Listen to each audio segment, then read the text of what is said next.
What's going on, guys? It's Justin over here at J-Dog's War Room, and this is my first ever video, and today I want to talk about my least favorite player being drafted in each round of fantasy football in a 12-team league. I'm going to start from round 10, and I'm looking at ADPs from 4for4.com, which takes ADPs from a handful of websites and puts it all in one place, and I'll put the link in the description. Starting in round 10, I'm really looking at Dalton Kincaid. He's coming in at tight end 13 and at pick 10.09. And he came into the league with a bit of hype around him, but because of the wide receivers and Dawson Knox, he hasn't really demanded that many targets.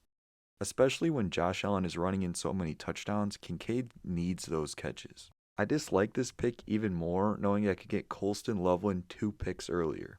And yeah, Cole Kmet is there in Chicago, but I think Loveland just has a higher ceiling than Kincaid, especially considering the draft capital the Bears gave up to get him. Moving on to round 9, there are a couple guys that I don't love here, and the first is Cam Scatabo. I just don't love trusting a rookie that has missed most of camp and preseason. Now, he did just play in the Giants preseason finale, but I think there's better value at this point in the draft. I think Tyrone Tracy's going to get quite a bit of work this season.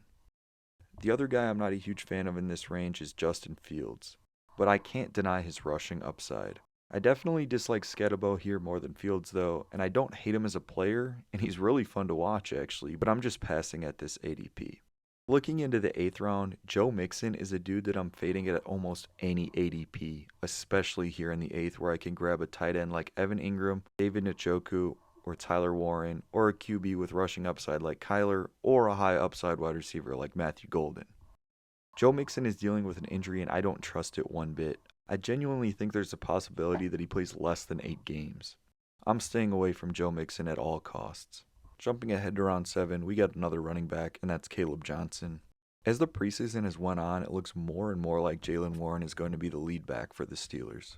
And even Kenneth Gainwell has had quite a bit of playing time in the preseason.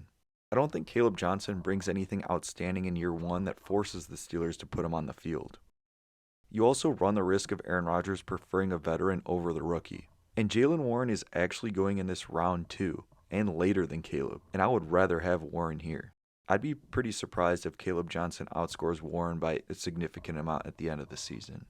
Looking at round 6, there are a couple guys that I'm iffy on. Baker Mayfield is going as QB7 and at the end of the 6th round, and I know he's done well in Tampa Bay, but I would just prefer someone like Tony Pollard or Travis Hunter in this range and take a QB in rounds 10 or 11. I also don't love DeAndre Swift. He's played under Ben Johnson before, and Jamal Williams led that backfield in touches, yards, and touchdowns.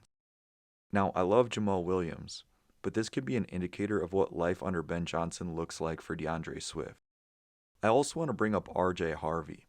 It's looking like J.K. Dobbins will be the lead back to start the season, and yes, it's possible Dobbins gets hurt, and yes, Sean Payton loves targeting his running backs, but the dude is a 24-year-old rookie that cannot pass block. There's a lot of question marks for a guy going in the top 70. Halfway through this video, we're jumping into round 5, and honestly, there's not much I really dislike here. DK, Sutton, James Conner, Tet, Jamo, Pickens, Laporta, Mahomes, Ridley, Rashid, all cool picks. But my least favorite of the bunch has to be Devontae Smith. He's a wide receiver 2 in a very run-heavy offense, and that's not someone I plan on targeting. In years past, he was easily the best second wide receiver in the league, but the Eagles run the ball way too much now for that to be the case. Overall, I really don't want to do anything with the Eagles pass catchers. I'm sure they will produce, but at their ADPs, there are better options to go after. In round 4, yet another running back, and this time it's Breece Hall. He's being drafted at RB15, and I don't think he touches that. Him and Braylon Allen have been splitting work in the preseason and training camp, and that's even without Isaiah Davis, who could play a role on third downs. Breece has also been involved in trade talks, which I don't love, because you don't know where he will end up. I mean, look at Brian Robinson. He's a straight-up backup now. Also, I don't think the Jets' offense will be good, so I don't think there are that many touchdowns to go around either. Maybe Fields hits him with a few checkdowns, but again, I'm not trusting that offense. And that leads me right into my least favorite player of the 3rd round, Garrett Wilson. Look, I'm sure the volume's going to be there because there's not much competition, but I do not think Fields is a good passer at all. And it seems like this is turning into a hate on the Jets video, but I'm staying away from most of them.